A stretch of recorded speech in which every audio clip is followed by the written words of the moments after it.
kilka miesięcy inauguracyjna premiera. Mamy więc teatr wielki, teatr wspaniały. Niech równie wielki, wspaniały i godny tej oprawy będzie jego repertuar. Przenieśmy się na chwilę w czasie. Jest jesień roku 1965. Jeszcze kilkanaście lat temu ponad 80% stolicy było zburzone przez bomby wojsk hitlerowskich.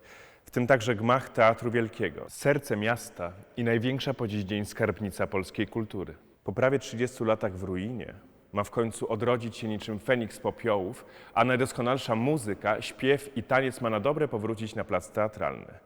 Odbywa się najuroczystsza premiera, na którą czekała Warszawa, Polska i cały świat artystyczny. Dziś ten wieczór, który tak trudno było sobie wyobrazić. To chyba wielki dzień dla Arnolda Szyfmana. Teatr ożył, rozpoczyna pracę i służbę. Po tej premierze przyjdą dziesiątki innych. Ile setek tysięcy ludzi będzie tu słuchać Moniuszki, Verdiego, Szymanowskiego, Strawińskiego i tych, których dziś jeszcze nawet nie znamy. Ale zanim spróbujemy oddać ducha jednego z ważniejszych wydarzeń lat 60. XX wieku, przypomnijmy sobie, jak to było po kolei.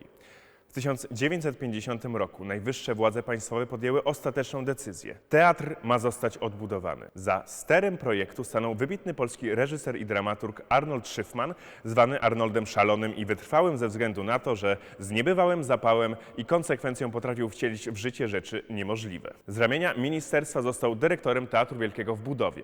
Oddał się w 100% temu przedsięwzięciu, rezygnując z dyrektorowania Teatrowi Polskiemu, który stworzył.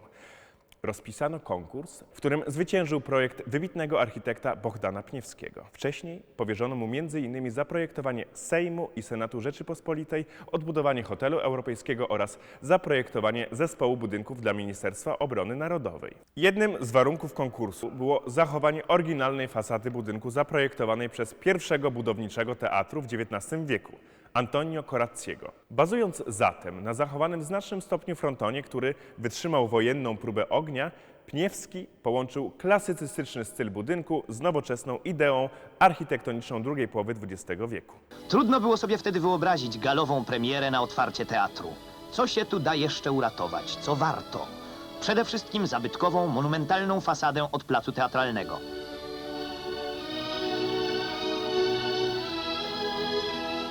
Jej zabezpieczenie było warunkiem konkursu, który wygrał profesor Bohdan Pniewski. W jego pracowni powstał projekt nowego teatru.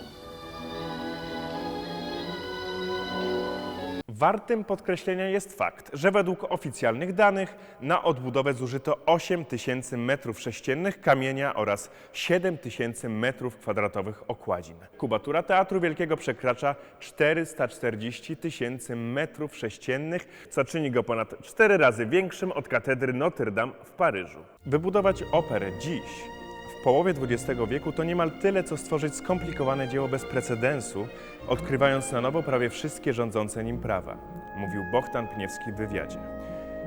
To brzmi jak paradoks, kontynuował, ale jeśli się dobrze rozejrzymy po świecie, to się okaże, że ostatnią operę wybudowano w Europie w roku 1870 w Paryżu. Pomysł na odbudowę wydawał się niektórym wręcz absurdalny, szczególnie kiedy weźmiemy pod uwagę rozmach przedsięwzięcia. Pisano, że jedną z największych, najważniejszych i najtrudniejszych inwestycji budowlanych poza budownictwem nowych miast, wielkich kombinatów fabrycznych będzie budowa Teatru Wielkiego w Warszawie. Tak też się stało. Podjęto się gigantycznego zadania. Teatr Wielki jest prawie gotów i czeka tylko na wykończenie wnętrz. Widownia pomieści 2000 osób. Słyszalność z każdego miejsca powinna być idealna.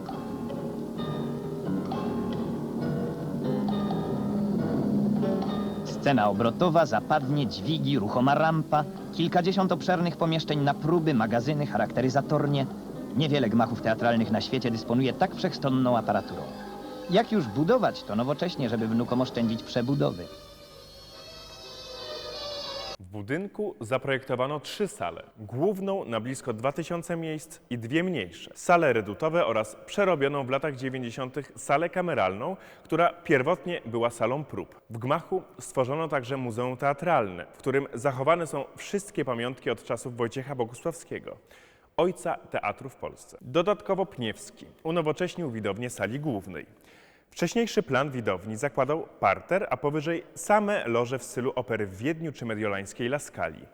Pniewski zaprojektował natomiast parter ściągnącym się amfiteatrem oraz 2 balkonami, zachowując do tego loże po bokach, co dało lepszą widoczność z każdego miejsca. Sam wystrój miał uderzać bogactwem i przepychem.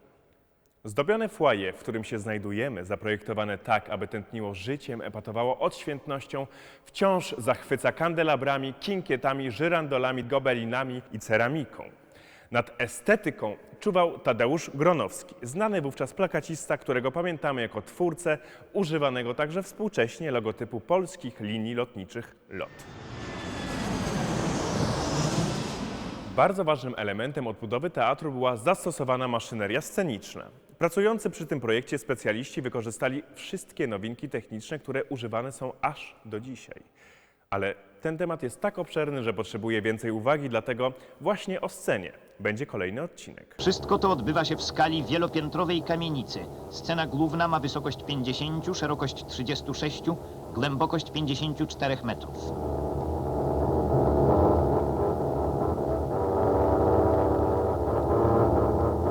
Budowany przez kilkanaście lat gmach opery zamienił się w istną fabrykę teatralną.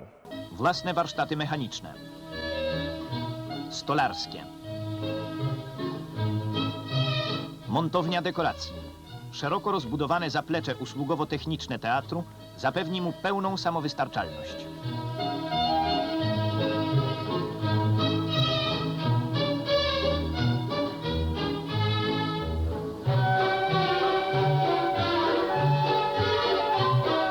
Specjalne dźwigi umożliwiają transport fragmentów dekoracji o długości do 11 metrów i wadze do 2 ton.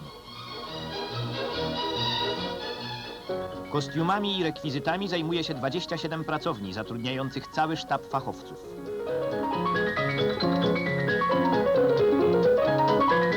Teatr posiada własną pralnię i farbiarnię.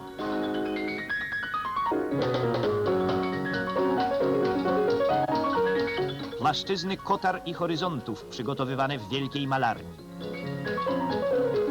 Jest nawet specjalistka od scenicznych bukietów. Tak więc samowystarczalność to nadal rzadka cecha teatrów. Każdy spektakl od początku do końca może być przygotowany na miejscu. Na efekt końcowy podziwiany później przez widzów pracuje niemal 1000 osób. Dlatego teatr, można powiedzieć, to swoista enklawa w stolicy. Kroniki zanotowały, że premiera odbyła się 20 listopada 1965 roku. I takiej gali Warszawa dawno nie widziała. Korpus dyplomatyczny mógł wystąpić w pełnym wieczorowym rynsztunku. Na afiszu Straszny dwór Stanisława Moniuszki. W 100 lat po warszawskiej prapremierze w tym samym teatrze. No i w końcu inauguracja. Po 14 latach prac uroczyście otwarto odbudowany gmach Teatru Wielkiego. W kronice Teatru Polskiego zostało zapisane: w listopadzie 1965 roku, w dniu, w którym minęło 200 lat od otwarcia w Warszawie stałej sceny narodowej, otwarto gmach Teatru Wielkiego, odbudowany, by służył narodowej sprawie i sztuce. W tym dniu, gdy wchodzili tu pierwsi goście, uplywała jeszcze jedna rocznica. 140 lat temu położono kamień węgielny pod budowę Teatru Wielkiego zaprojektowanego przez Koraciego. Jest piątek, 20 listopada 1965 roku. Dzień tonie w zimowej już aurze. Galową premierą inauguracji Teatru Wielkiego jest Straszny dwór Moniuszki, który rozpoczyna się o godzinie 19. Auta zajeżdżające przed rozświetlony teatr powodują w pogrążonym w ciemności mieście duży korek, co w tych czasach jest rzadkością. Jest wielu gości zagranicznych. Niektórzy przyjechali specjalnie na tę warszawską premierę.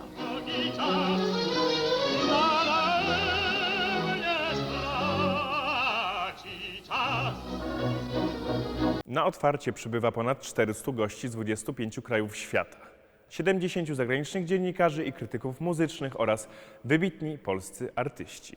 A wśród nich Ada Sari, Jarosław Iwaszkiewicz, Nela Rubinsztajn czy Antuan Cierplikowski. Bogusław Kaczyński po latach będzie wspominał, że na uroczystości nie było tylko tych, którzy nie dożyli. W dawnych salach redutowych cała artystyczna Warszawa. Pisarze, filmowcy, plastycy, no i przede wszystkim ludzie teatru. Gmach pachnie nowością. Wszyscy zajmują miejsce na widowni. Spektakl ma się lada moment rozpocząć. W garderobach soliści dzisiejszej premiery. Halina Słonicka w roli Hanny. Krystyna Szczepańska śpiewa Jadwigę. Bożena Brun-Barańska Stryjenka.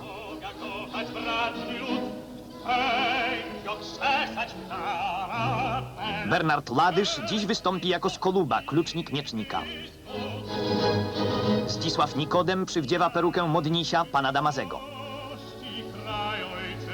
Andrzej Chiolski w klasycznej roli miecznika.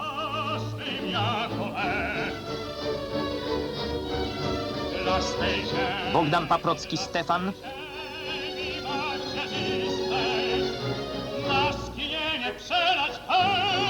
Edmund Kosowski Zbigniew. Witold Gruca, jak wielu solistów, będzie dziś tylko jednym z tancerzy Mazura. Nie bez przyczyny na pierwszą premierę w odbudowanym teatrze wybrano Straszny Dwór. Pierwsze wystawienie jawi się jako szczególnie malownicze, z wielkim rozmachem i wykorzystaniem całej maszynerii scenicznej. Niecodzienne poruszenie i świąteczną atmosferę czuć na całej widowni, bo czym można sobie wyobrazić bardziej polską operę?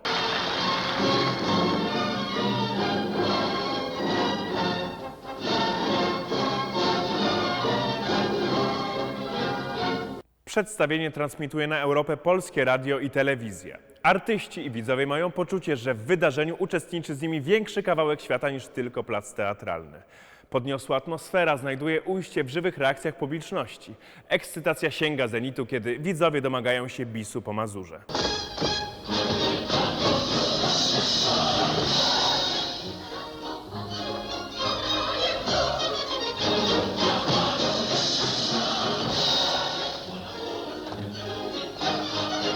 Wszystko wskazuje na to, że nowy Teatr Wielki po tak szumnym otwarciu prawdziwie wielkie dni ma dopiero przed sobą. Teatr Wielki już żyje.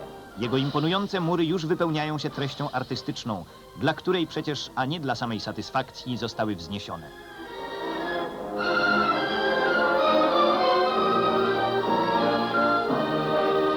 Tak wyglądały początki nowego, powojennego Teatru Wielkiego. Co prawda, wobec pomysłu odbudowy na taką skalę często pojawiały się sceptyczne głosy.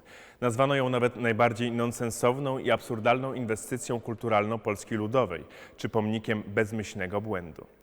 Dziś wiemy na pewno, było warto. Rok po roku zmieniała się rosnąca sylweta. Warszawiacy jak zwykle sprzeczali się i niecierpliwili. Kto tam doczeka tej premiery? Mimo że prace przy odbudowie przedłużały się, doskonały efekt wszystko wynagrodził i skutecznie uciszył złośliwe komentarze.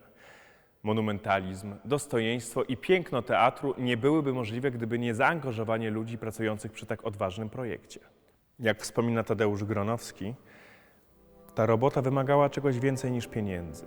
Czegoś, co nie jest unormowane żadnymi stawkami ani ujęte w żadnym cenniku.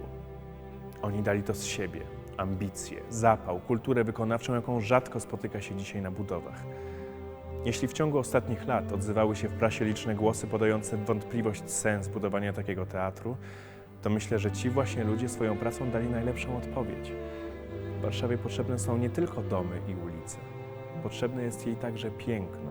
I wszyscy odczuwaliśmy wielką satysfakcję, mogąc pracować przy jego tworzeniu. Mam uczucie, że wszyscy spłataliśmy figle naszym czasem.